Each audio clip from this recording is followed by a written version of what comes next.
Good morning, everybody. Welcome to the Saturday Morning Mastermind. I'm your host, Samantha Studebaker-Carl, and I'm here with my good friends Dan and Catherine.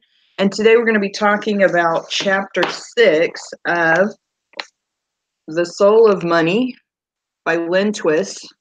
I love having a book to hold up and show you. You know, the last couple of times we've had ebooks, and you can't hold that up to show it on video. It just doesn't work that way. But anyway, we are talking about chapter 6, and chapter 6 is entitled What You Appreciate Appreciates. But before we get going with that, for those of you who are watching, I just want to let you know you can join us on this panel and discuss these topics with us if you'd like to. All you got to do is jump over to mindsetmasterycollective.com. That link will take you directly into our Facebook group where you can comment in there, you can join, tell us you want to participate. When you ask to join the group, it'll ask you some questions, and in there you can say, "Hey, I want to join your panel and talk with you on video too." And so do that, and also click like on this video, share it with anybody you think that would find it helpful, and subscribe to our channel to get notified when we're going to put up another video. So with that, folks, let's go ahead and introduce ourselves, and then we can get into this chapter. Good morning, this is Catherine in Boulder, Colorado. And good morning, Dan Sislik here in Las Vegas, Nevada. And I am over here in Claremont, Indiana, just outside of Indianapolis, out here by the drag strip. But anybody who follows that kind of thing would know exactly where I'm talking about. But anyway, let's see. So chapter 6, what you appreciate appreciates. You know, I wanted to read just kind of the first section in this book, and there's a quote at the beginning as well. It says, in the context of sufficiency, appreciation becomes a powerful practice of creating new value and our deliberate attention to the value of what we already have. That's the little quote. But the first couple of paragraphs, I want to read this too. It says that what you appreciate appreciates. It's true in our money culture where a desirable house in a desirable neighborhood appreciates in dollar value from year to year. It's true in our personal relationships where our appreciation of someone's special qualities can make them bloom before our very eyes. It's true in business where a company's commitment to its employees fosters pride and excellence in their work. And this simple but powerful act we call appreciation expands the freedom, creativity, and ultimately the success we experience, particularly in our relationship with money. Money is the beating heart of sufficiency. In the context of sufficiency, appreciation becomes a powerful, intentional practice of creating new value through our deliberate attention to the value of what we already have. Our attention enlarges and enriches our experience of whatever is before us. You know, I was really, she shares a couple of different stories in this chapter. And, you know, I was reminded of some different things that, you know, in my own life, you know, particularly when she says, you know, in relationships and my relationship with my husband has changed a lot over the years just because of me changing my focus from focusing on all the things that annoy me over to all the things that I appreciate so much about him. And that has just made our relationship much deeper and much more enriched. And I'm just happier. And, you know, I don't know if anybody else has ever experienced that. You know, we've talked before about the things that we think about in our mind. And, you know, when we were talking about the book, What to Say When You Talk to Yourself. And, you know, in that book, Chad Helmstetter tells us to just change the things that we're saying to ourselves, and that can change the way that we feel. And I experienced a lot of different changes in my life when we read that book. And so by taking that and switching it over to the financial aspect, when we're talking about money and realizing, you know, what we do have versus focusing on what we haven't got yet or what we don't have or what we think we need, is I feel like it's just a really powerful way of just changing the way you feel every day. And, you know, because when you look at, oh, well, you know, I do have $100 in my bank account versus I wish I had $500 in my bank account. You know, the whole feeling of it changes. What do you guys think? What kind of struck you when you first kind of pulled this chapter out or read this chapter?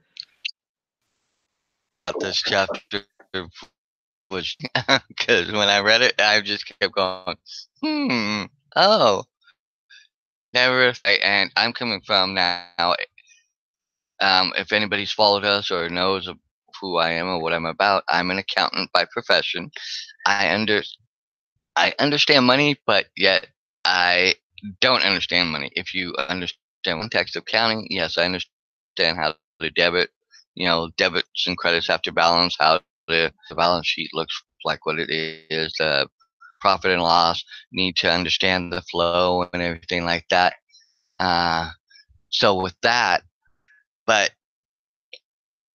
how I view money, like I explained last week, I got my fist closed, trying to hold on to every, not opening it up to let it flow.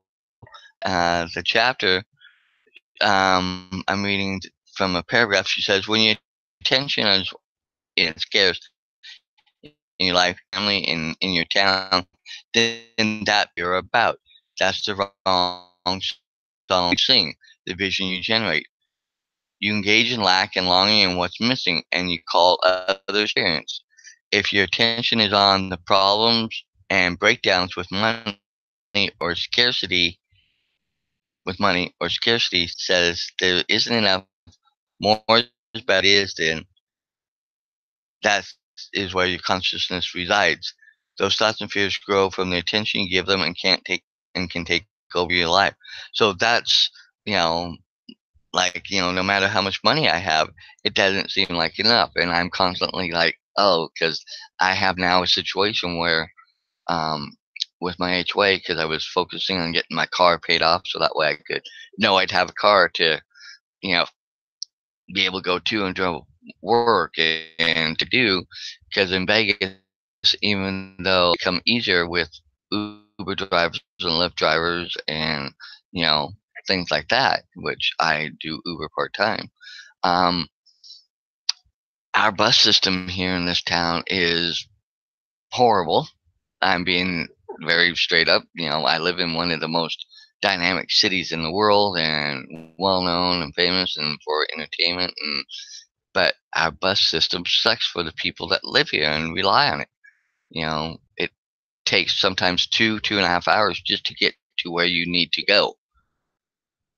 And that plus our cab systems charge over the top rates. So to take a cab, so in that sense, having my car, and I was getting towards my payments, but Hey, Dan, I was so. I want to interrupt you for just a second. You're really choppy. Catherine, are you experiencing the same thing? I just want to check. Yeah, he's choppy.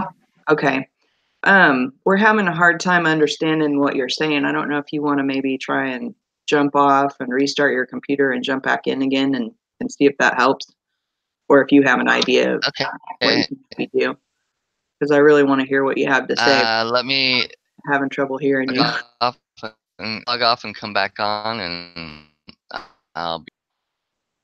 Okay, cool. Awesome, guys. Sorry, I want everybody to be able to hear what Dan has to say. Yeah, I was going to have trouble following him too. Yeah. Hmm. So while he's doing that, we can kind of talk about this next section in here. And she talks about the Bangladeshi people and how, for a country the size of Iowa is what he's saying. Oh, there you are again, Dan. Back. Let me see that. Okay. How do I sound? I don't know. Talk for a minute. We'll see. I could talk forever. That's one thing I can do. I'm good at that. You sound a little bit better. Do you still have your train of thought on what you were saying? You want to continue? Yeah. Okay, go ahead. So going back, with that, I'm starting to get a little behind on my payments, and I was so afraid that the come, the payments to my decides my car. Not that I was 2, 3, 4, and 5 months behind, but like pushing like month behind, that type of thing. So I was still. Am I sounding okay? It's kind of back and forth. Sometimes you sound good, and other times you're choppy.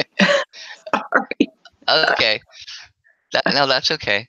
So in that sense, that's where I put a lot of my focus on that and on paying off a personal loan I had, because then that freed up a little bit money. But in the meantime, I wasn't focusing on my HOA fees for my townhouse, and made an arrangement with them to pay a certain amount. And focusing on these two other things, I kind of didn't focus there. So once again, the mindset, the money, the scarcity, it put me in a financial bind where I've got to come up with like $1,500 to pay them to kind of get them happy again. So now I'm like, it's like I don't, I don't have it, and I'm not be in the scarcity, like in the scarcity mode, because I'm like, that.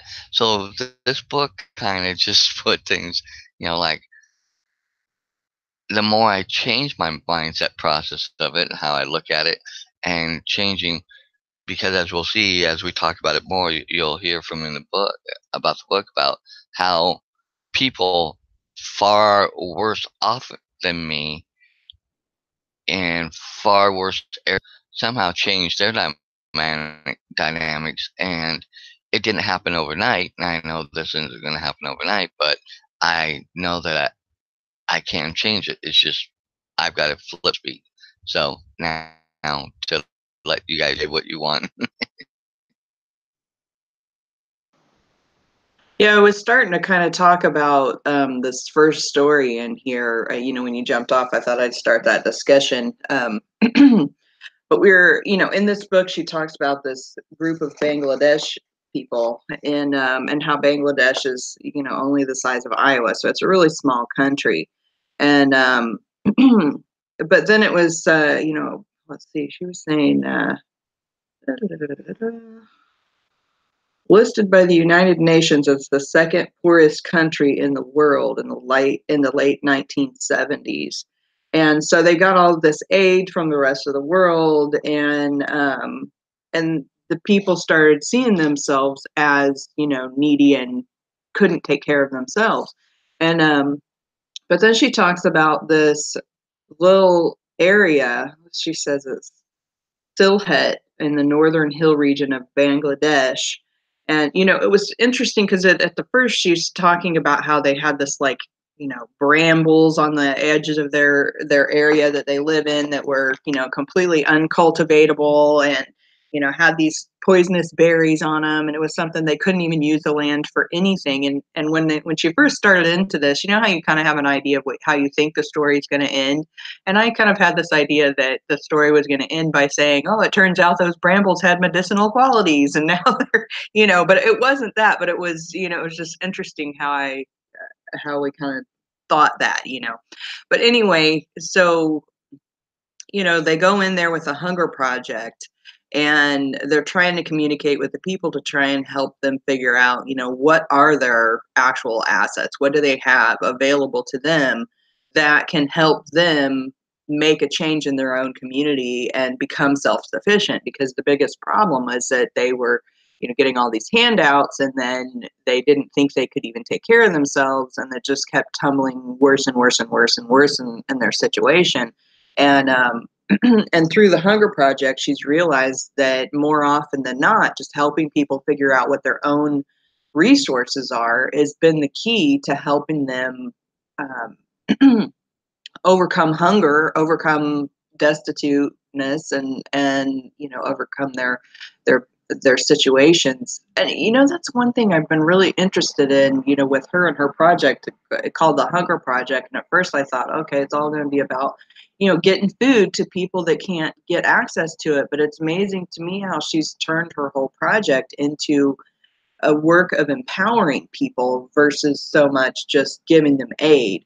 And so that was what her whole purpose was with these Bangladeshi people. And it turns out that they realized that, yeah, this whole area of land is covered in these, brambly bushes with poisonous berries. But when they were able to clear that, they were able to cultivate another crop that made it possible for them to, get out of the situation that they were in. And it brought their whole community together, and they're all working together to make a better community for themselves. And it's interesting because when she was talking about that, and then Dan, you were just talking about, Las Vegas and how the bus system is so crappy, and and then you have taken advantage of a resource that you didn't realize you had, not too long ago, is you've got a car and you can take advantage of Lyft and Uber, and you can make money that way, and you can also help other people in your community by doing so.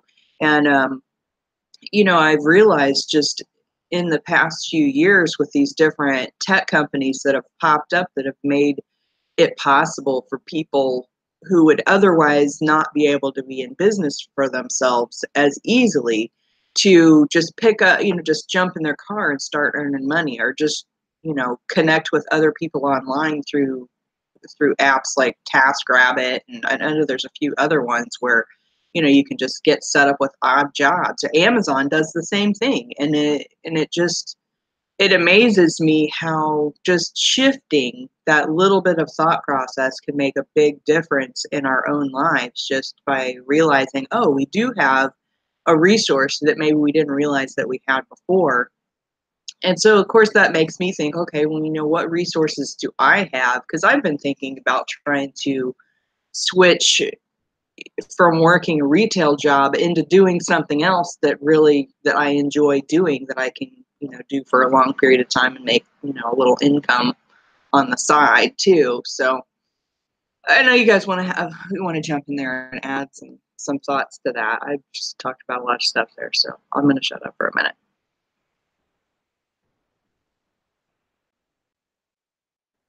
Yeah, I love the story about Bangladesh, and I've mentioned before that, that really is, I'm I'm glad that she focuses on empowering people, because even in, what little charity I've been involved in, I totally see that happening, where the people become completely reliant on the charity, people that have existed for generations and generations, and now suddenly they can't take care of themselves anymore. And it's really a double-edged sword there. And so empowerment is definitely the only answer, because obviously just charity just makes people very helpless, um, and it lowers their self-esteem, and it just has so many effects on them. And I think that's amazing. And it was actually one of the Bangladesh guys that came up with that idea to clear the brambles too. That I love that part of it. It wasn't somebody else coming in with the answer, because it seems like somebody's always waiting for somebody else to come in with the answer and provide the solution. And it turns out that, we have to find our own solutions and we have to figure stuff out on our own, and um, the other thing later on in the book, and I didn't get quite through this chapter, almost, but I didn't get to complete it, reading it. But it was starting to talk about, again, and it mentioned this in the last chapter too, how, it's not just poor people or people with lack who are hurting, that some of the very richest people um, are completely, I mean, poor people feel like money rules their life, because there's not enough of it. And so they can't do this or they can't do that, or they don't have enough of this. But rich people feel the same way. That's, like it doesn't seem to matter how much money.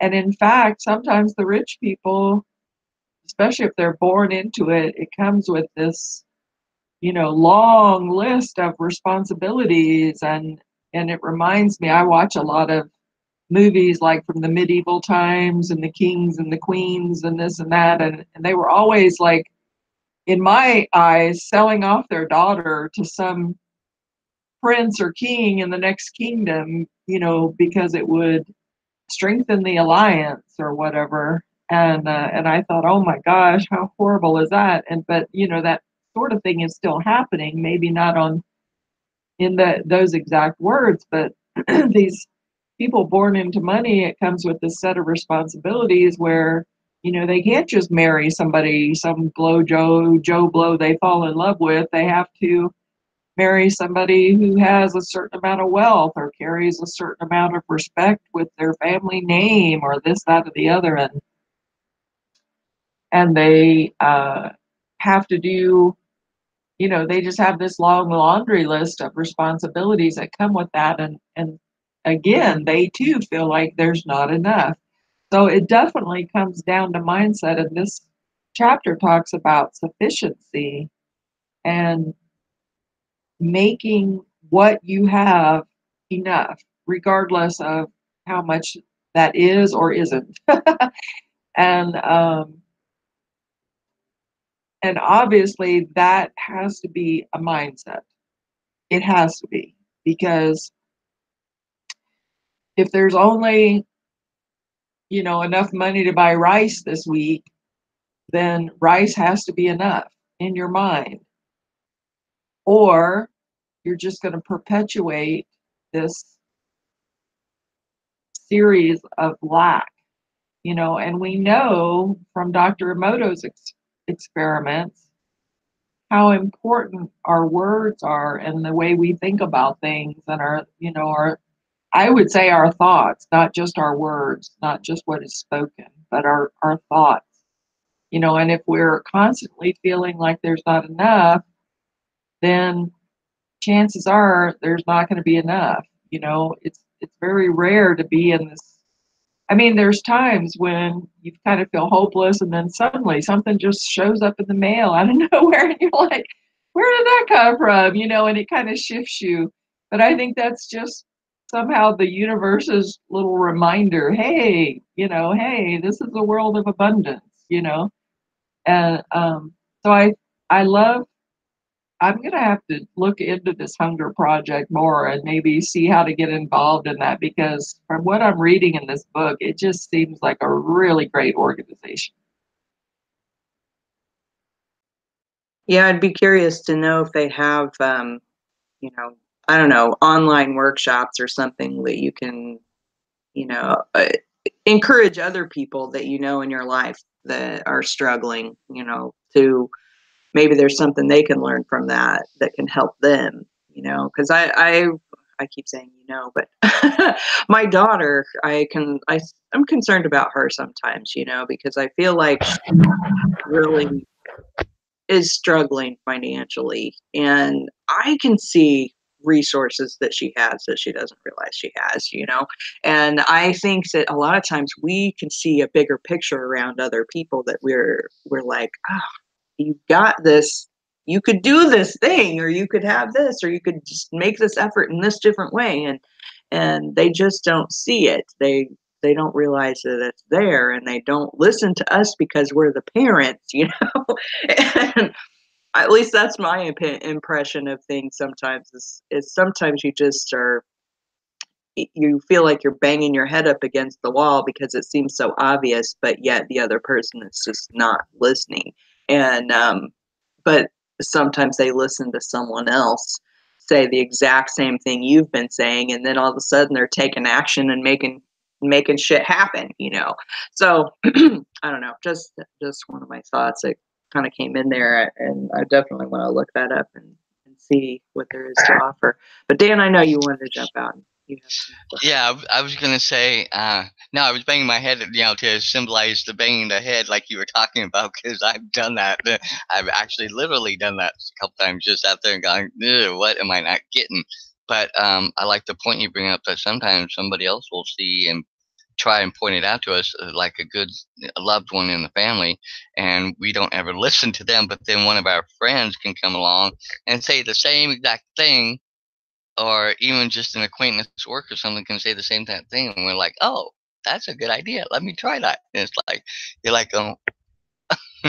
But going back to the book, I loved how when she was talking about how when they first got there and how they were trying to think of how they were going to work with them and get them to go back, because she talked about how, and you mentioned it, Samantha, how they kind of lost their sense of self. And I think that's something we all do when we get in that mindset of scarcity. We kind of lose ourselves when we forget all the um like later on in the book with another one of her the people that she talks about how and with the Magnificent Seven from Bangladesh, how she got them to vision, and they had this big workshop in the big park that was not really even a park, but how they had the people sit there and just close their eyes and vision themselves as you know what assets they had, and she puts it in terms of assets, and I understand that term of the value and the things of what they have as opposed to what they didn't have. And she was saying for a little while that there it was just kind of no response, but then after a while, first started with one of the mainly men, but there were women there too, and kids and babies. But started weeping, and then a little bit more. Another one started weeping, and then another one, and because they started feeling um, and realizing, and thinking within themselves of, well, I am this, I am that, I can be, and it kind of, I think that energy of, what transpired there came as a ultimate accumulation of all of them being there, and the vibrational energy that was starting to emanate, and they were starting to see and feel and realize that there was more that they had inside of themselves that they could do. And then they broke them off and did some workshops and helped them with visualizing more. And then this one guy from that came to visit his cousin to try and talk him into letting him move there and his family move there so that way he could maybe find work, and he really didn't want to go, but he was one of these Magnificent Seven. He was the one that spearheaded it for his group and went back, and going back to like what you were saying, when they cleared the land, because first they had to get approval from the government for this little bit of land that to clear and farm and do some stuff. And then because of what the government saw them doing and how it was energizing and making some change, they gave them, some more land and let them clear that. And then the women were taught how to do some things and stuff. And then clearing even some of that land, they ended up finding a lake, that had tons of fish. And so they learned and found and other things. And so by them changing their process and visualizing the value and the power in themselves of, you know, what can we do? Well, if we clear some of this land, maybe we can, eke out, you know, and going to the government and explaining what they saw and their vision and what allowed the government to say, okay, yeah, we'll let you have some of this land in the first place. So I think that's the first step is going back to like what Catherine was saying. We have to in our own head sometimes. Yes, other people can help, and other people can help bring us to the point of where we visualize and start to visualize. But it takes us taking that step, and that's something I was really intrigued about last night because I've never just sat and kind of really visualized or put it into that, what are my assets? What do I have? What is, because I do believe I have a lot of assets. It's now turning that into, you know, making more and thinking of things that I can still do to help add to and bring in and change my mindset from the scarcity of holding everything like this into opening it so that way it can flow through and move on and ultimately help other people. And that's why I'm also very intrigued and interested in this hunger project too. So they have three people here that are very, And wow, imagine what we might be able to bring to it or add to it or even gain to show other people how to build other people up too, from how they do some of their things to help people and visualize and move forward. I was just looking at another section in this chapter where she was referencing David Cooper-Ryder and Diana Whitney in their book, Appreciative Inquiry, Rethinking Human Organization Towards Positive Theory of Change.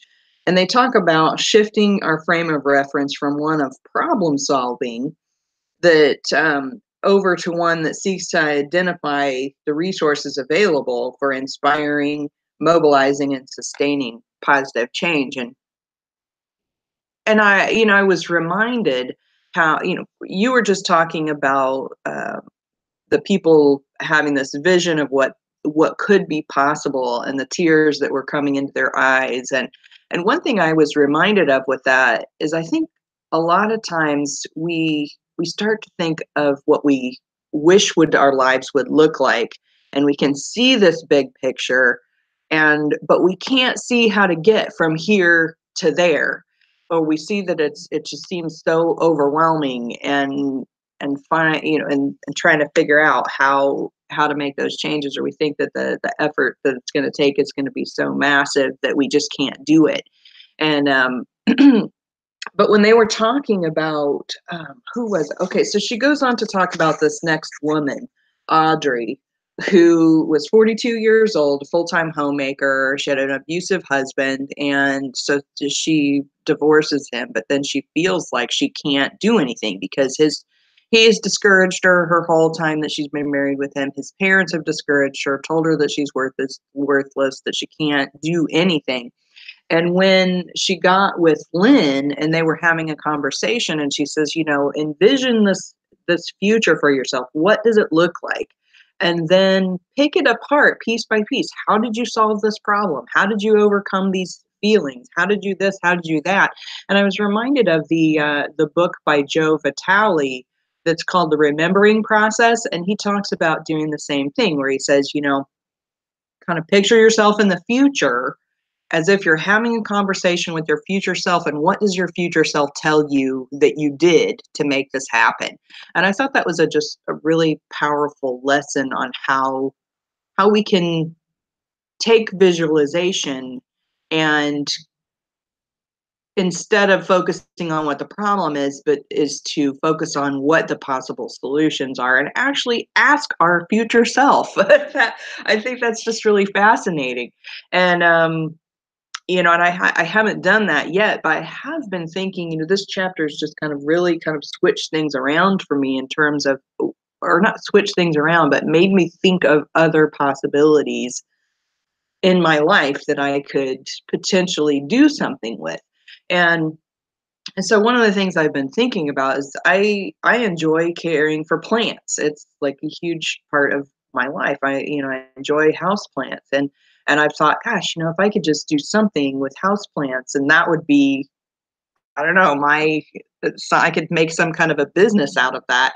And so I was doing this kind of research online, and I'm thinking, oh, if I had this one particular type of houseplant that I just really love, that's easy to propagate and it's easy to take care of. And I'm like, well, what if I were to start selling those online? And I'm like, I could sell them for like $5 a pot, and then I'm like adding it all up, going, well, that's like 10,000 pots in order to make a decent living, or whatever.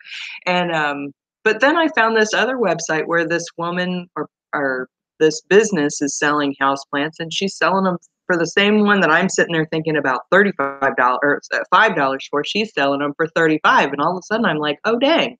Now wait a second, maybe this is something I could do. But it was just interesting. This whole chapter just making me try and think of something else. What are my assets? What are my things that I could do something with? And it was like before, and just like we were talking about with you guys driving for Uber, a couple years back, we did the same thing, my husband and I. And because we were looking for something that we could do in the wintertime when he was laid off, that could generate extra revenue. And it was nice to just be able to just plug into that app and start making money, you know. And so anyway, that's just some of the things that I've been thinking about is, you know, just looking at the things that are around me. What can I do? What is something uh, that I might enjoy doing? For me, it's that aspect, because, you know, I have a job and my husband has a job, and so we have regular income, but I'm not enjoying it so much, you know. So anyway, my thought process is trying to switch around to something I enjoy more. And but I know a lot of people out there they're struggling, and they're looking for another, you know, more income to change their situation. So, but oh, go ahead, Dan. I know you're jumping out here. No, I was moving my stuff and I realized that that funny noise was me touching my actual headset, and I'm like, oh my god, that sounds horrible. So I realized just what that did. Um, I was gonna say it's funny when you said that talking to your future self. That takes me back to, and I know you know who I'm talking about, Paul Hutchins. And when we went through the um, Think and Grow Rich by Napoleon Hill, and in there he talks about having your council of people that you go to, and I'm going to use it in this way, and it's probably not going to do justice to the way he explains it in Napoleon Hill, but like your imaginary council of those type of people that you, if they were alive, you would go to and sit and glean and get guidance from and understanding from in that respect. So on that, um, you know, I forgot all about going to my future self and asking my future self, what did I do? But in the book, she kind of does that with the gal. You know, what do you see? You know, what do you get, and how did you get there? And how sort of walk through how she got to, how did she survive when she has her two grown daughters, and you know what got her through. And she kind of, you know, got the feeling of, oh well, I just did it. And the key point that hit me was she said, you know, that she talked about fear, and that fear was the thing that was stopping her because of everything that her husband had told her all the years of being married. Because before she was married, she didn't have quite that fear. Said, you know, she might have had the normal fear, but it wasn't augmented or attitude because of everything her husband told her, and she took so much stock in what he said and placed way too much emphasis on that. That, you know, but once she realized it, she kind of started seeing it, and she said, I just did it. And that's the point. It goes back to the old Nike saying, just do it. You know, who cares about, you know, because I've been seeing a lot and hearing a lot about um, who cares if you fail? Failure is what keeps you moving forward, because you know that you're doing something. But if you don't do anything, how do you know that you've done something? If you can kind of get what I'm saying with that.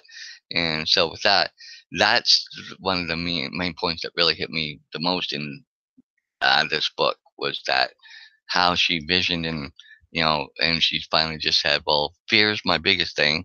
And then, but I got there by just doing it and letting it take its course.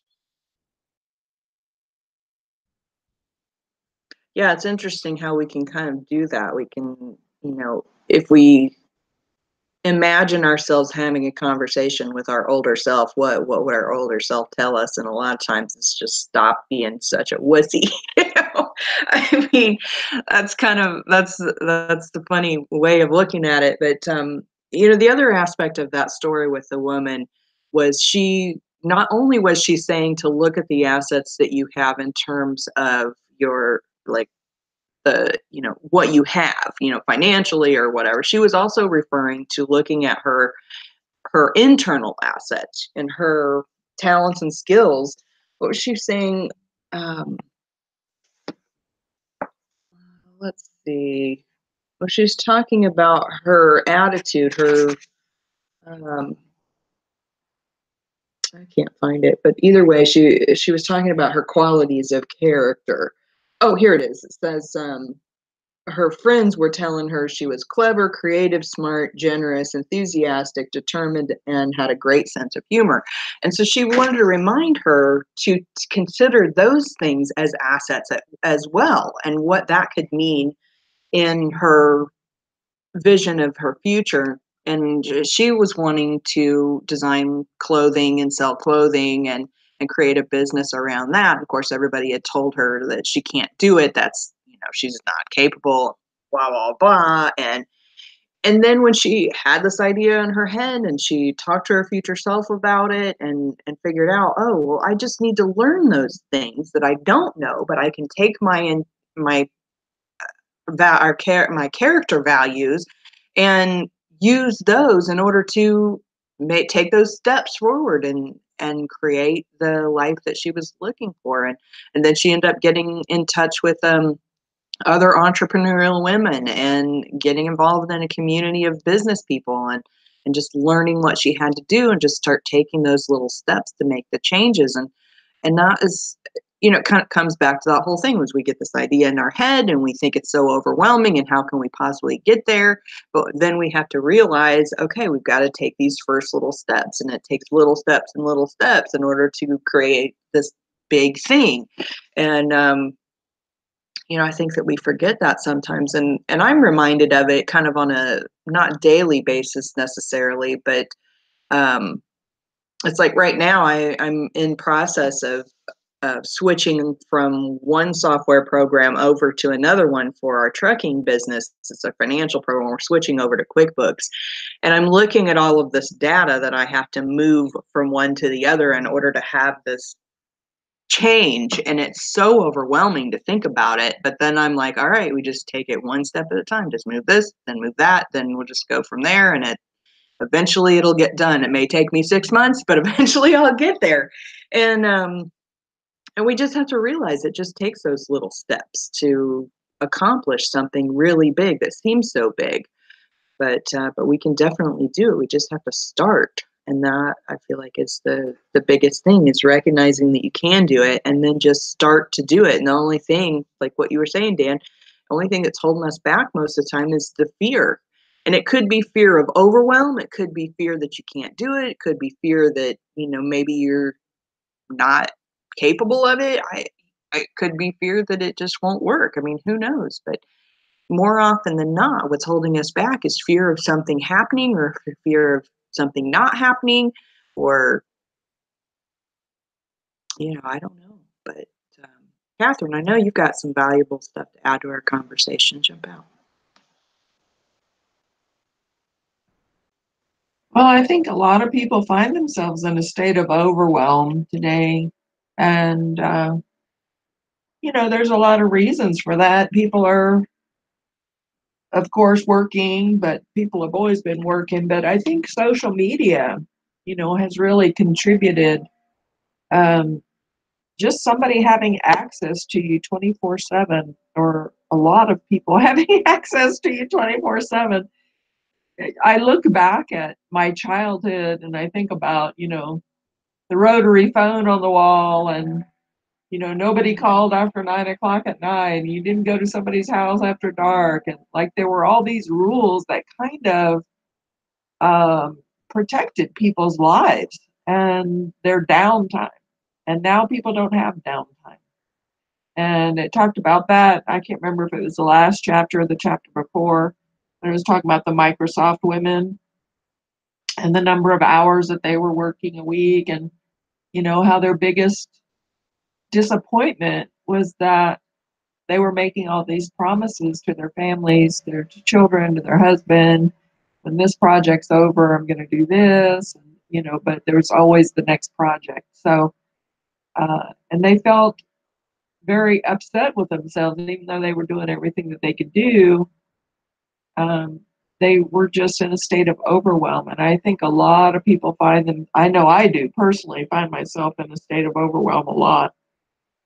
And I ask myself, what else can I do? What else can I do to ease this situation so that I don't feel so overwhelmed? And I think envisioning is wonderful. If you can get a hold of yourself long enough to be able to clear your mind for a minute, even if it's just a minute, like I do this in the mornings before I start driving. I envision my day. I envision how much money I want to make. And I may not always make that exact amount, but I get closer to it than if I don't do that envisioning. I can tell you that. Like, it doesn't always turn out exactly like I envision it, but I get a lot further, or I believe I do get a lot further that day than if I hadn't done that envisioning. If I just started the day out from a sense of lack, oh God, I didn't get enough sleep, oh God, there's not enough money, oh God, this, that, and the other. Then my whole day just kind of has this negative vibe, and I'm just in lack all day. But if I start my day, even with just a minute or two, and envisioning a good day, and making plenty of money, and that sufficiency that this chapter talks about, then my day goes a lot better. And but some people are, it's not easy to just clear your mind and be able to envision a better thing sometimes. I thought it was fabulous that they started the Bangladesh meeting like that, by having people envision. That was fantastic. And the fact that they were able to do it, and then as they started crying, connecting the emotion, because emotion with envisioning is even more powerful. And I don't understand why, you guys. I'm not saying, I can't explain to you why some of this stuff works. And when I start going down that rabbit hole, I can get really lost trying to figure it out. But somehow, some way, and Dr. Emoto's research proved that, our minds change reality. In the quantum physics world, quantum theory, when they observed the particles, it changed the pattern of the particles. And which takes us back to, like, if a tree falls in the wood, nobody hears it. Did it really fall? I don't know anymore. Like, I honestly don't freaking know, because obviously our observation of things changes things. And I don't know if you guys have ever watched any of these simulation theory videos, but it's very interesting because, I don't have time to play video games anymore, but in the past, right after my accident, I played a lot of video games. And there are video games where other live people are playing all across the world. And so computers only have like so much memory, so much computing power, or whatever. So the way that they handle this huge demand on everything in the game world is that the rest of the world kind of disappears, except what you're actually looking at or working on. If you were able to look at your screen and then look behind your screen to see what the rest of the world is doing while you're doing a certain task, the rest of the world is kind of faded out. They're not putting all of the computer's power towards making that detailed, because nobody's looking at it. They're only detailing what you're actually looking at. And it kind of blows my mind that that's sort of how our world works. What we're focused on is super, super important, and even if, I guess that's where that fake it till you make it comes from. Even if you have to just visualize a better future and visualize a better future, visualize a better future, at least it's going to give you a little hope about a better future. And hope does amazing things. Hope opens new doors. Hope opens new ideas. Hopelessness leads to disaster. And so our focus is just tremendous. And I don't know if you guys got a chance to watch that video that Sandy posted in the chat one day. I'm going to find it and post it over on Mindset Mastery on Facebook because, and I will say it has a really strong religious connotation, and you can take that or leave that. But the point of the video is how powerful words are, actual words, and what we say. And every book that we've read has pointed towards that, you know. And this video points towards it, like I said, in a really strong religious way, but it really, and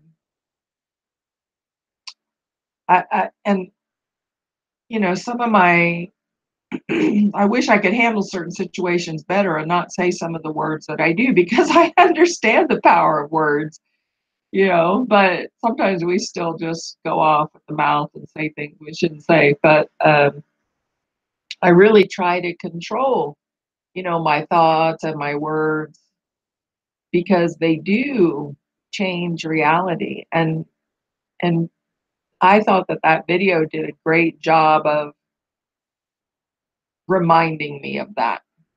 You know, sometimes we just need reminders that we need to be. I mean, you can drive yourself crazy trying to control every word and every thought. And you have to learn how to kind of let them come and go.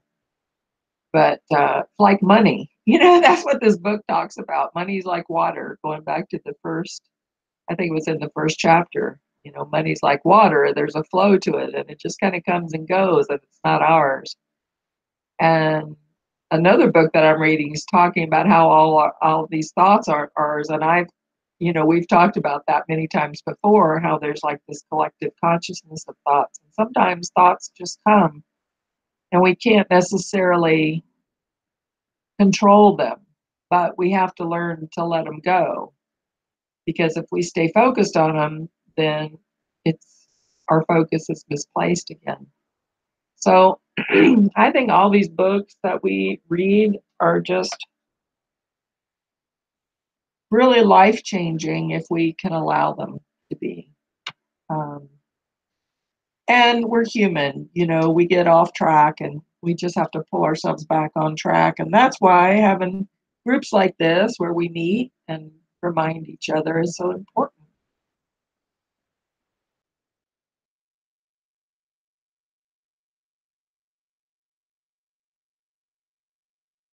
Absolutely.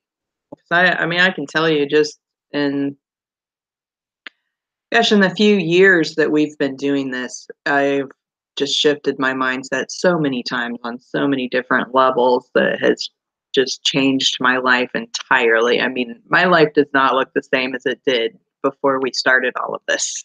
It really doesn't. It's been, you know, we've been through all kinds of different things, and yeah, I've just been absolutely amazed and so grateful as well. Dan, final thoughts before we wrap up for today? Yeah, I was gonna say, I agree. I know that for me, some of the mindset changes have somehow stuck, and others sometimes they come and go because I get reminded. I'm like, oh yeah, I need to focus and rechange. And the thing that I kind of you know um, you know goes back to things that I've been from my beliefs and what I, like you were just saying, Catherine, what we focus on is where we really put our energies, and when we focus our energies in those areas, that's what kind of manifests. So if you're focusing on scarcity, if you're focusing on lack, if you're focusing on um, what others have that you don't have, the idea of keeping up with the Joneses, you're never going to be able to keep up with the Joneses in the same degree because somebody out there is always going to have it first. Somebody's always going to have that super special thing. But if you go back and look at what you have and the value of what you have, like my home, when I bought it, it was kind of like my dream home. It fit what I was wanted. And as I've been here now 13 years, I realized that when I come home, it's my sanctuary, it's my home, it's appreciated. Even some of the sentiments have changed, and it means so much, to me that I have that place of refuge, that place where I can go and just kind of go, and you know, I can be me and not have to have the pretenses of the world and stuff. But sometimes I got to remember that out there, that's still me, and I've got to focus in on the things that are going to enrich my life and add to my life, but with the least um, resistance or the least, you know, frustration or whatever. And I think sometimes that we cause our own frustrations because of what we're focusing on too, and not looking at the assets and the things we have and what, going back to the book, what you appreciate appreciates. And so like this group, I mean, I when I first started joining, I was joining it for the effects of how to change my mindset and stuff, but it's become more. It's appreciated. There's real value here. Even greater than that are the friendships and the people and the connections I made, and grown to love and care about you guys all, even though we've never met. Those type of things. So in that, that's the other part. It's helped me look at some of my relationships and try and work on looking at the values of my relationships and work on changing them and putting more emphasis and more value there rather than just on the accumulation of money or this or that or the other thing or toys and wants. And you know in the end, most of this I'm not going to be able to fit in my coffin when I die, and when I die, I'm going to turn back into dust anyway. So, in that sense, put the value where it belongs, is on the people, on the relationships, on what I can bring and add to life and to enrich life and enrich the lives of others and build them up so they can bring their uniqueness, their touch to the world.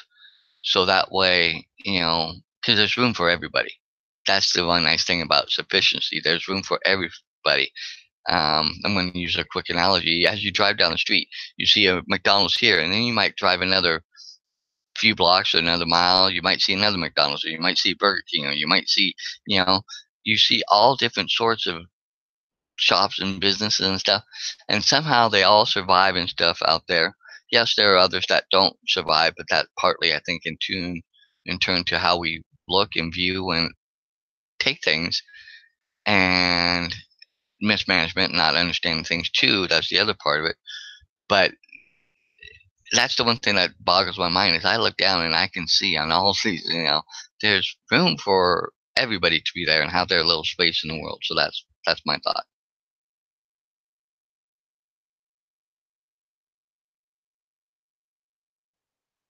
That's a good thought, Dan. Just there's room for everybody, and it amazes me every day, really, how much space there really is for everybody to be and do.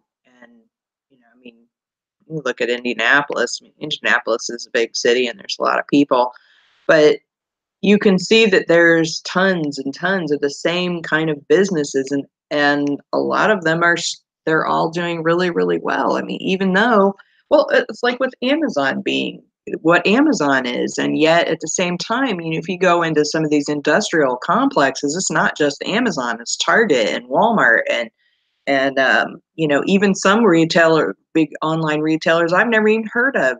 It's like the company that I work for is, in comparison to Amazon, is really not that big, and a lot of people sit here and they focus on the fact that Amazon's getting so big, and yet, oh, how are we all going to survive? But yet at the same time, with the companies that are focusing on what can we do are the ones that are being successful. So uh, that's what we need to do. We just need to look at our lives and be like, okay, this is a potential problem or whatever, but instead of focusing on it being a problem and why it's such a big problem and why it's more of a problem, is to focus on what can we do versus what I can't do, and then look at the other qualities that could be assets as well, not just financial, not just our physical things that we have, but our mental fortitudes that we have as well, our aspects of character. You know, how can I use that to reach my goals? What do I need to do? You know, how can I? That should be the question from this chapter. I feel like is not how why can't I or whatever, but how can I? How can I can be the question. So with that, guys, have a great, awesome, amazing weekend. And for those of you who are watching, be sure and click like. If you watched it this far, you must like it. So click like and subscribe to this channel so you get a notification when we set up our next live event. And there'll be some links below this video. Also, you can get to the playlist, watch other videos from all the other books that we've discussed in this too. So with that, have a great, awesome, amazing weekend, and we'll see you next week on the Saturday Morning Mastermind. Bye for now.